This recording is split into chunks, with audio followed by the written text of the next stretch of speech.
Hello students, this is part 4th for ICR SRF examination for agronomy conducted in 2020 और जो questions मेरे पे थे उसको मैंने 3 पार्ट्स में ऑलरेडी अपलोड कर दिए हैं and this is 4th part and there are some questions और मैं ट्राई करूँगा कि जो क्वेश्चंस हैं उनको मैं एक्सप्लेनेशन के साथ आपको उनके आंसर दूँ, उसमें क्या आंसर है। और मैं पहले ही बता चुका हूँ this is on memory based, तो some errors are in question language and option. चूँकि हम पे चारों ऑप्शन नहीं है और लैंग्वेज भी प्रॉपर नहीं है तो उसके कुछ इंटरप्रिटेशन में कुछ प्रॉब्लम्स हो सकती हैं, लेकिन जो ओवरऑल ऑब्जेक्टिव यह है कि कॉन्सेप्ट क्लियरिटी कैसे हो और क्वेश्चंस जो फ्यूचर में अटेम्प्ट करें तो उसमें हमारे एरर होने का चांस कम हो और हम उसको सही सॉल्व करें। तो यहाँ मेरा ये ऑब्जेक्टिव ये है कि जो हमारे नए क्वेश्चंस आ रहे हैं या जो भी एग्जामिनेशन होंगे उसको हम विद एक्सप्लेनेशन उसके आंसर्स दें। तो एक कन्फ्यूज़न पिछली बार के क्वेश्चन में था कि कैपिलरी जो वाटर है it remain in which range, so option was not available, तो मुझे कुछ अवेलेबल नहीं था उसका। लेकिन जो कैपिलरी की अगर हम बात करते हैं तो capillary action has some characteristics. तो इसमें जो होता है वाटर का जो कोहेजन फोर्स रहेगा उस कोहेजन फोर्स से वाटर जो है राइज करेगा पोर्स में, और if it is tightly attached with the soil particle then there will be no capillary action. तो हमें कैपिलरी राइज अगर देखना है तो उसमें कैपिलरी एक्शन होना ज़रूरी है। So from field capacity to permanent wilting point water show capillary action and beyond this below this means permanent wilting point से नीचे अगर हम जाएं अल्टीमेट विल्टिंग पॉइंट पे water remain in pore and pore make capillary, no doubt कि जो water है पोर में और पोर जो है कैपिलरी बना रहे हैं, but at this point water molecules do not show capillary action। तो यहां पे अगर हम कैपिलरी एक्शन की बात करें तो परमानेंट बिल्टिंग पॉइंट से नीचे कैपिलरी एक्शन वाटर शो नहीं करेगा, लेकिन अगर हम उसकी प्रेजेंस देखें तो कैपिलरी में तो वो प्रेजेंट है। तो इस के जो क्वेश्चंस होते हैं इसकी हमें लैंग्वेज देखनी होती है, क्या पूछा जा रहा है, कैपिलरी एक्शन पूछा जा रहा है या कैपिलरी पूछा जा रहा है। तो देखिए जो मीजोपोर्स में है या माइक्रोपोर्स में water is available then it is in capillary, क्योंकि जो मीजोपोर एंड माइक्रोपोर्स हैं दे फॉर्म कैपिलरी। लेकिन कैपिलरी एक्शन होना ये एक फिजिकल फोर्सेस पे डिपेंड करता है। तो अगर ये फिजिकल फोर्सेस हो रहे हैं तो कैपिलरी एक्शन है, otherwise it is not capillary action. If it is tightly held by particles, clay particle, soil particle and it is not showing upward movement then it is not capillary action. तो इस पर थोड़ा सा clarity आपको होनी चाहिए, और जब कभी वाटर मैनेजमेंट पे हम लेक्चर लेंगे तो उसका पूरा कैपिलरी एक्शन बताएंगे कैसे होता है। तो ये ऑप्शंस में अब आपको देखना पड़ेगा कि क्या पूछा गया था, प्रेजेंस ऑफ कैपिलरी और capillary action. If it is asked about capillary action then it is field capacity to permanent wilting point. If it is asked in capillary pore तो फिर ये अल्टीमेट बिल्टिंग पॉइंट तक जा सकता है। तो ये कुछ कॉन्सेप्ट क्लियरिटी थी। तो अगर आपको कोई कन्फ्यूजन है तो आप कमेंट बॉक्स में उसको पूछ सकते हैं। The another question was early flowering, saving water, easy pest control is characteristics of. तो इसमें 2-3 करेक्टरिस्टिक्स पूछे गए हैं और उसमें ऑप्शन थे अल्ट्रा नैरो स्पेसिंग कॉटन और normal cotton and widely spaced cotton. तो देखिए नॉर्मली कॉटन जो है that is sown at about 45 centimetre spacing and wide spaced about 100 centimetre and ultra narrow about 25 centimetre spacing. तो जो ultra narrow spacing है इसमें number of plants are more in per unit area. So if we see the number of bolls per unit area then it is high, but number of bolls per plant it is low. Number of bolls जो आ रही हैं वो पर plant कम रहती हैं, branches कम रहेंगी because there is heavy competition among the plants, but number of bolls per unit area are more because of more number of plants and then the plant cover the whole soil surface then chances of evaporation are less. So in this case water use efficiency is high. So if we see the total number of balls per unit area and water use efficiency then ultra narrow spacing is good. तो यहाँ जो question का मुझे option सही नज़र आ रहा है वो अल्ट्रा नैरो स्पेसिंग है। अब ये देखना पड़ेगा कि उसमें और क्या क्या पूछा गया था। तो यहाँ जो है अगर in terms of water saving in terms of number of balls per unit area then ultra narrow spacing is correct answer. Another question was asked about trickle irrigation. And trickle irrigation is drip irrigation, and the characteristic of trickle irrigation is slow rate of application. It is about 2 to 20 liter per hour. So it is first characteristic, slow rate application. This is drip irrigation actually. Then pressure depends upon two things. Lateral length, कि lateral length क्या है? If lateral length is long, it means water has to move a long distance. In this situation, high pressure is required. But if lateral length, जो pipe की length है जो हम lay down कर रहे हैं फील्ड में, if it is short then low pressure is required. तो जनरली क्या रहता है कि चूंकि स्मॉल फील्ड रहते हैं तो लो प्रेशर पे ही काम हो जाता है. तो ट्रिकल इरिगेशन में लो प्रेशर वर्क कर जाता है if lateral length is short. But if lateral length is more long then high pressure is required. And in now ये न्यू सिस्टम जो ड्रिप आ रहे हैं उसमें जो लेटरल की ओपनिंग होती है वो हाई प्रेशर पे होती है.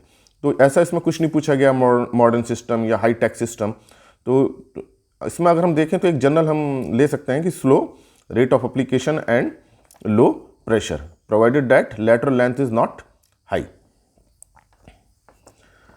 Another question was asked about what is heloding in maize for weed control.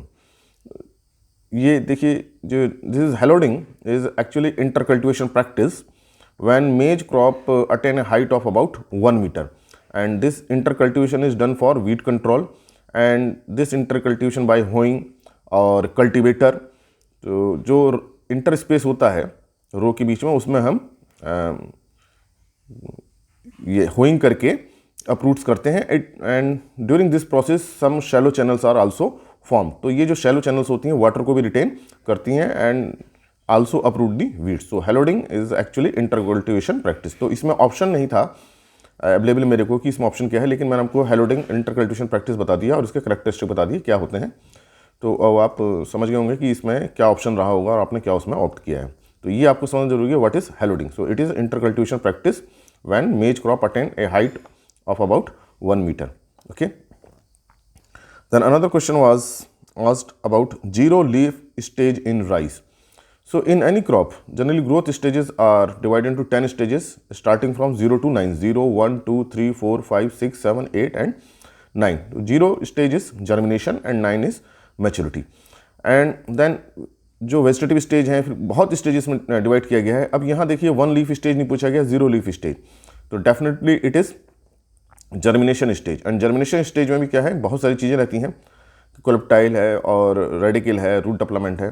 So in zero leaf stage it is coleoptile emergence. जब कोलेप्टाइल सरफेस से ऊपर आ जाएगा वहाँ चूंकि लीफ उसको कोलेप्टाइल लीफ एक्चुअली लीफ नहीं है, जब फुली एक्सपेंडेड होगी then it is called first leaf stage. So coleoptile emergence is zero leaf stage and it occur after germination. तो ये ऑप्शन देखना पड़ेगा उसमें ऑप्शन में क्या था. तो it is related with the coleoptile emergence. Another question was about statics. If two factors are there with 3 and 4 level and interaction is main concern, which design is used? So here 2 factors are given and levels are given 3 and 4, and it is asked about a design, which design should be used if interaction is our main concern. हमें interaction देखना है, उन factors का main effect नहीं देखना है. तो इन statics की आपको थोड़ा समझना ही पड़ेगा. किसी का भी चाहे मेन फैक्टर हो चाहे इंट्रैक्शन हो, if error degree of freedom is high then precision will be more.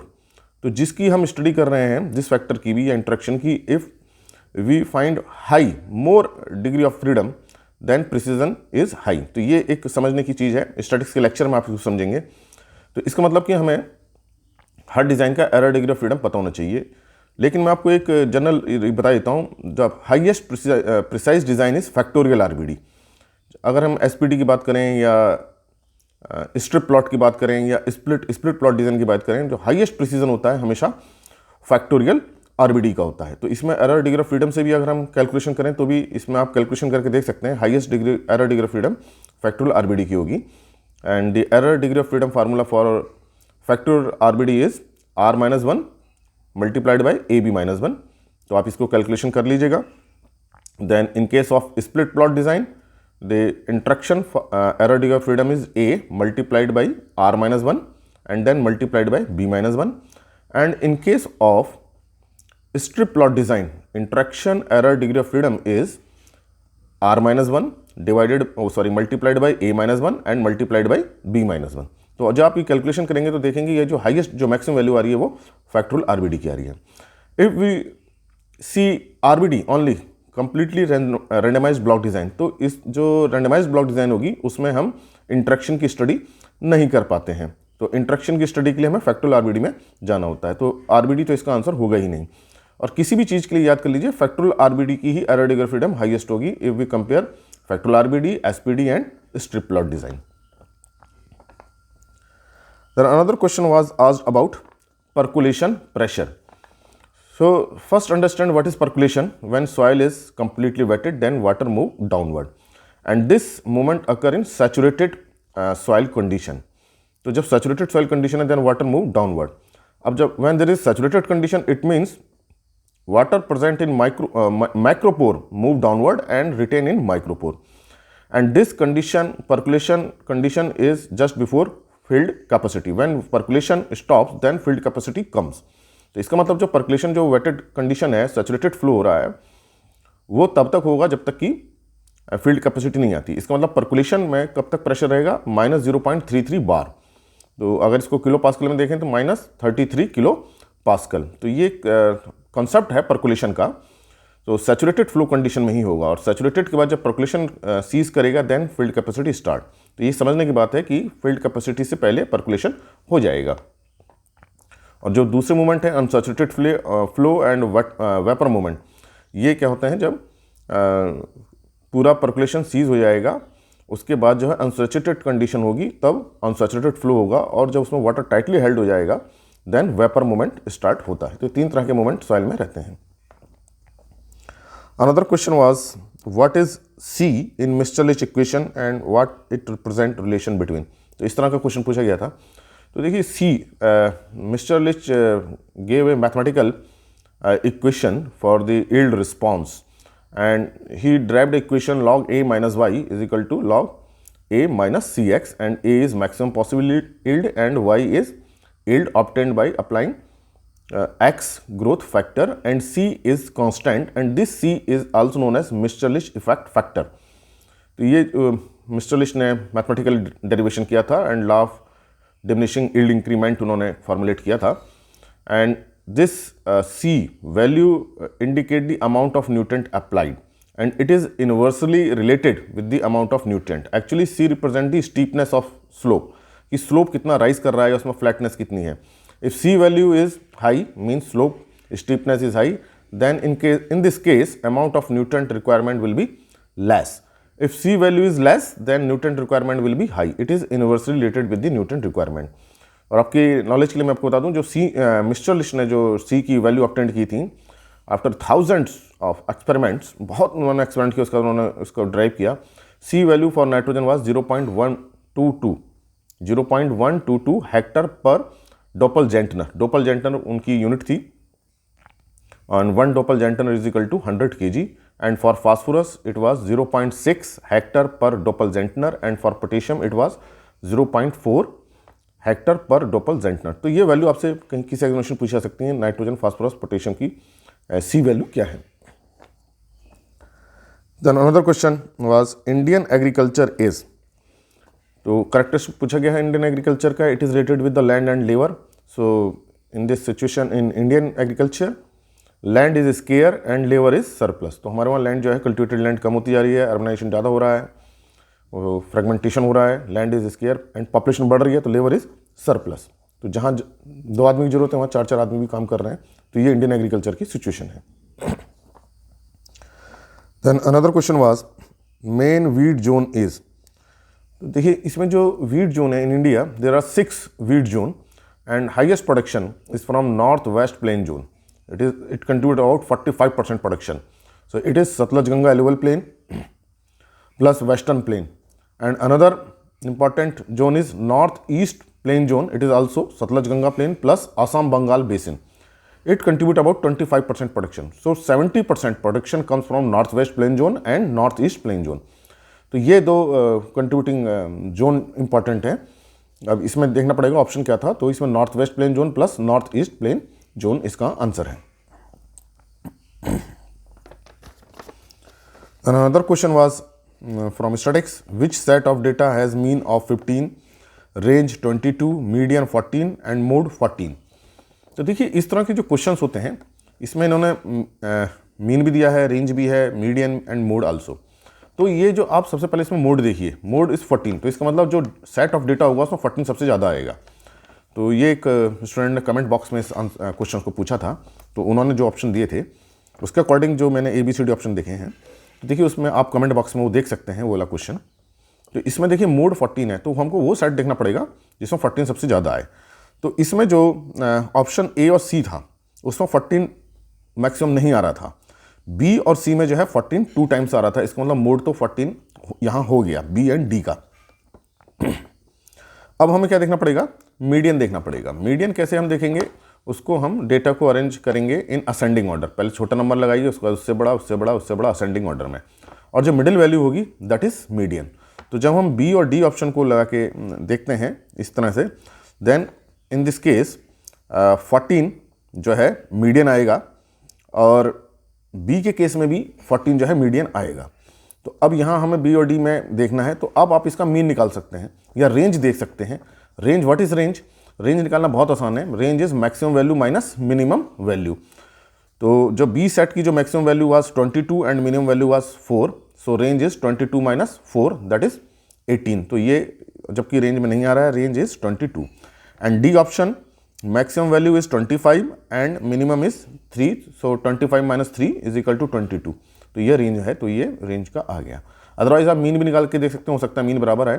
तो ये आपको एक देखने का तरीका है। हम पहले मोड देख लें कि कौन सी वैल्यू सबसे ज़्यादा आ रही है, फिर उसको असेंडिंग ऑर्डर में देखें, जो बीच की वैल्यू आएगी वो मीन आएगी, उसमें भी अगर इक्वल आ रहा है तो रेंज देख सकते हैं, maximum value minus minimum value, या आप सीधे रेंज से पहले रेंज से भी देख सकते हैं कि रेंज में कौन सा ऑप्शन आ रहा है।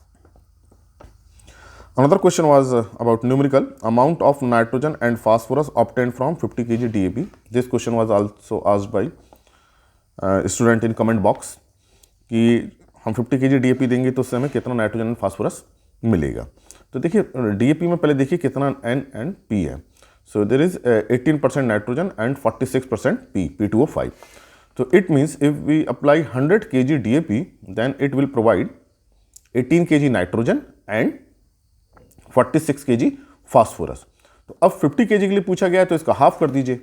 100 kg की जगह इसको हाफ कर देंगे 50 kg, तो amount nitrogen and phosphorus will be half. So in this case 18 का हाफ कितना हो जाएगा, 9 kg नाइट्रोजन, एंड 46 का हाफ कितना होगा, 23 kg phosphorus. So 50 kg DAP will provide 9 kg nitrogen and 23 kg phosphorus. तो ये कुछ क्वेश्चंस थे जो मैंने आपको बताए, और ये 4th पार्ट है।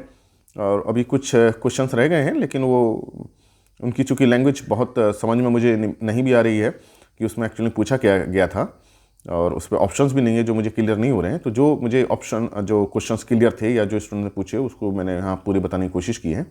तो जिन स्टूडेंट्स ने पार्ट 1, 2, 3 नहीं देखा उसको देखें, तो उनको काफ़ी क्वेश्चंस के आंसर मिल जाएंगे, और ये आंसर एक्सप्लेनेशन के साथ हैं। और स्टैटिक्स के क्वेश्चंस में आपको प्रॉब्लम आ सकती है, तो इसके लिए एक पूरा मैं आगे फ्यूचर में एक स्टैटिक्स का लेक्चर बनाऊंगा, न्यूमेरिकल का लेक्चर बनाऊंगा, जिससे आपकी क्लियरिटी बनी रहे। लेकिन जो बेसिक कंसेप्ट आप उसको ध्यान रखें, जैसे कि आज मैंने स्टैटिक्स का बेसिक कंसेप्ट ये बताया कि जिसकी highest degree error degree of freedom होगी उसका प्रिसिजन हाईएस्ट होगा, और फैक्टोरियल RBD की हाईएस्ट डिग्री फ्रीडम होता है। उसके बाद स्प्लिट प्लॉट का होता है, और लीस्ट किसका होता है, स्ट्रिप प्लॉट का होता है। इसके मैंने आपको फॉर्मूला बताया, जैसे कि ये कंसेप्ट क्लियरिटी थी। इस तरह से न्यूमेरिकल की कंसेप्ट क्लियरिटी आपको होनी चाहिए प्लांट पॉपुलेशन की या फर्टिलाइजर की। तो आगे फ्यूचर में मैं कोशिश करूंगा कि ये पूरे लेक्चर्स में आपको अपलोड कर दूं, और आपकी काफ़ी हेल्पफुल होंगे आगे फ्यूचर में। और आज का आपको ये लेक्चर अच्छा लगा हो तो आप इसको लाइक करें, शेयर करें, और दूसरे स्टूडेंट्स के साथ इसको डिस्कस भी करें। और अगर आपने चैनल सब्सक्राइब नहीं किया है तो इस चैनल को सब्सक्राइब करें। Thank you very much.